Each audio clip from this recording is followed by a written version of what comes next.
Friends, today we will discuss about the redressal agencies under Consumer Protection Act 2019. बहुत बहुत ज़्यादा important question है ये आप लोगों के लिए। ये आपको एवरी ईयर 3 मार्क्स या 4 मार्क्स में केस स्टडीज़ की फॉर्म में जो है ये क्वेश्चन आ सकता है। तो आज हम करेंगे redressal agencies under consumer protection act 2019 के अंदर हमारे इंडिया में कंज्यूमर्स के लिए कौन कौन सी रिड्रेसल एजेंसीज जो हैं बनाई गई है। तो आपको इस बात का हमेशा ध्यान रखना है कि इंडिया में 3 रिड्रेसल एजेंसीज हैं। एक है डिस्ट्रिक्ट कमीशन, एक है स्टेट कमीशन, एक है नेशनल कमीशन। 3 कमीशंस बनाई गई हैं कंज्यूमर प्रोटेक्शन एक्ट की तरफ से कि अगर किसी भी कंज्यूमर के साथ कुछ गलत हो रहा है, कंज्यूमर को हार्म हो रहा है, तो कंज्यूमर इन एजेंसीज के पास जो है जा सकता है। But there is a some of the formalities which the consumer have to follow while file the case in these commissions. आप सीधा डिस्ट्रिक्ट से उठ के स्टेट में नहीं जा सकते, स्टेट से सीधा आप नेशनल में नहीं जा सकते। They are some of the steps which they have to follow. First of all we are having the district commission. बच्चा डिस्ट्रिक्ट कमीशन पर इंडिया में जितनी डिस्ट्रिक्ट्स हैं उनके लिए एक डिस्ट्रिक्ट कमीशन बनाई गई है।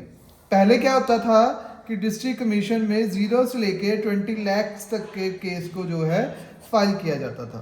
बट अब जब कंज्यूमर प्रोटेक्शन एक्ट 2019 आया अमेंड होके, तो उसने किया कि अगर किसी कंज्यूमर की कंप्लेंट 0 रुपीज़ से लेके 1 करोड़ रुपीज़ तक की है तो they can file the case in the district commission. मतलब अगर आपकी कंप्लेंट की वैल्यू जो है फॉर एग्जांपल 90 लाख है बेटा, तो आप जो है सीधा स्टेट या नेशनल के पास नहीं जा सकते, आप पहले डिस्ट्रिक्ट के पास जाओगे। ये बात आप लोग जब केस स्टडी करते हो बच्चा, तो उस टाइम पे बिल्कुल ध्यान में रखना है कि पहले ये चेक किया जाए कि कितनी अमाउंट की जो है केस फाइल हो रहा है। बेटा डिस्ट्रिक्ट कमीशन में हमारे पास एक प्रेसिडेंट होता है और 2 अदर मेंबर्स होते हैं। प्रेसिडेंट कौन होगा? President will be the working और रिटायर्ड जज ऑफ द डिस्ट्रिक्ट कोर्ट। हमारे डिस्ट्रिक्ट कोर्ट जो बने होते हैं उनका कोई रिटायर्ड जज जहाँ कोई वर्किंग जज जो है डिस्ट्रिक्ट कमीशन का जो है प्रेसिडेंट बन सकता है। उसके साथ 2 अदर मेंबर्स भी यहाँ पे बैठे होते हैं। अब बात आती है नेक्स्ट की पॉइंट जो आपने वहां पे लिखना है कि they all are appointed by the state government. State government जो होती है हमारी जितनी स्टेट्स हैं, हर स्टेट की गवर्नमेंट जो है इनको अपनी डिस्ट्रिक्ट के जजेस को जो है प्रेसिडेंट्स और अदर मेंबर्स को जो है अपॉइंट करती है। और फॉर एग्जांपल मैंने केस फाइल किया, एक छोटी सी कंप्लेंट थी, मैंने केस फाइल किया, आई am not satisfied with the results of the district commission. For example मेरा रिजल्ट आ गया, तो ये विद इन 45 डेज के पास आपके पास टाइम पीरियड होता है कि अगर आप लोग जो है इससे डिस्ट्रिक्ट कमीशन से 45 डेज के अंदर आप अगर सेटिस्फाइड नहीं हो, लेबोरेटरी में भेजना है बेटा गुड्स को, और अगर आप वहां से सेटिस्फाइड नहीं हो then you can move to the state commission. Within 45 days you are having a time period, you can move to the state commission. सीधा नहीं जा सकते, एक फॉर्मेलिटीज है जिसको आपको फॉलो करना ही पड़ेगा। पहले आप डिस्ट्रिक्ट के पास जाओगे और डिस्ट्रिक्ट में अगर आपके केस से आप सेटिस्फाइड नहीं हो रिजल्ट से, तो अग्राइव्ड पार्टी जो है स्टेट कमीशन के पास जा सकती है। अब हमारे पास सेकंड कमीशन आ रही है बेटा, this is called as the state commission. What is the state commission? बच्चा स्टेट कमीशन क्या है?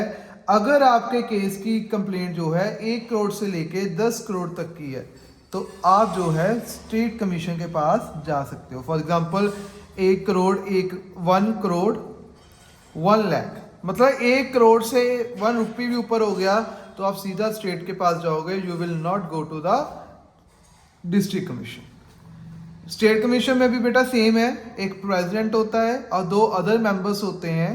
प्रेसिडेंट कौन होगा? वर्किंग और रिटायर्ड जज of the supreme court. State की जो एक सुप्रीम कोर्ट होती है हर स्टेट में, उसका वर्किंग और रिटायर्ड जज जो होगा वो हमारी स्टेट कमीशन का जो है प्रेसिडेंट चूज किया जाएगा। इनको भी बेटा same as is president and 2 other members जो हैं इनको जो अपॉइंट किया जाता है, they will be appointed by the state governments.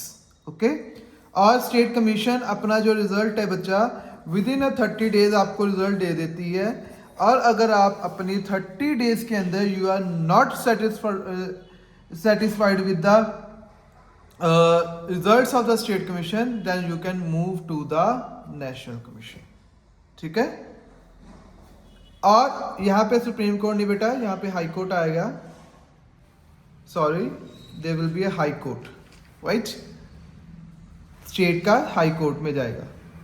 National commission क्या होती है, अगर आप 30 डेज में नहीं सेटिस्फाइड हो, मुझे रिजल्ट मिल गया, I am not satisfied with the state commission result, then I can move to the national commission, right.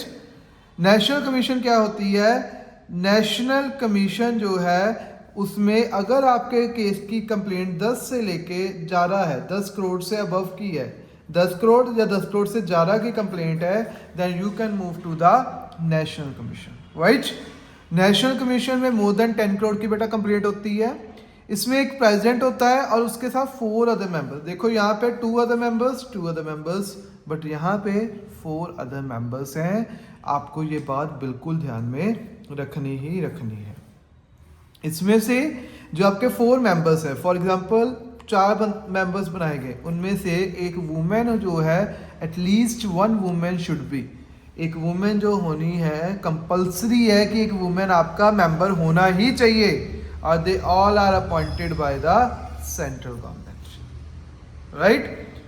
At last ये भी अपना रिजल्ट जो है बेटा 30 डेज में सुना देते हैं। अगर आप नेशनल कमीशन से भी नहीं सेटिस्फाइड हो, आप बोल रहे हो कि भाई साहब मैं नहीं सेटिस्फाइड हूँ 30 डेज के अंदर नेशनल कमीशन के रिजल्ट्स में, देन लास्ट में आप जो है सुप्रीम कोर्ट के पास जा सकते हो, और जो सुप्रीम कोर्ट का रिजल्ट होगा वो फाइनल रिजल्ट जो है माना जाएगा।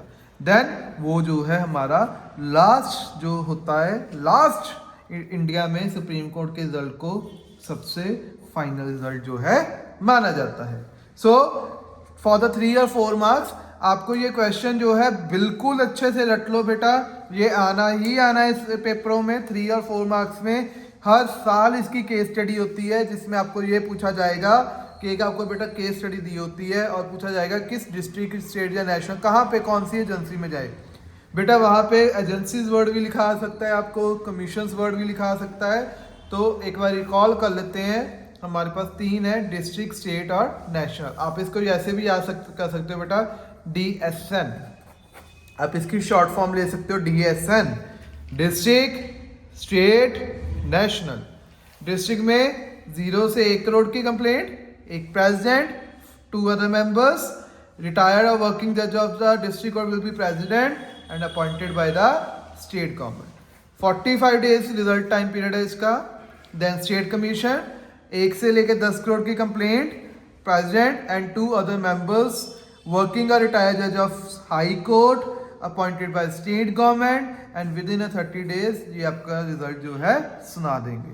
लास्ट नेशनल कमीशन, 10 करोड़ से अबव की complaints, president and 4 other members बच्चा, at least 1 women should be there and they all are appointed by the central government, and within 30 days they will announce their results. If you are not satisfied, अगर आपको paper में पूछ लिया जाए कि at last किसके result को final माना जाएगा, तो वो सुप्रीम कोर्ट होगा।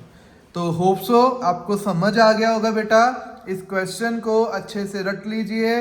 All the very best for your exams. Thank you.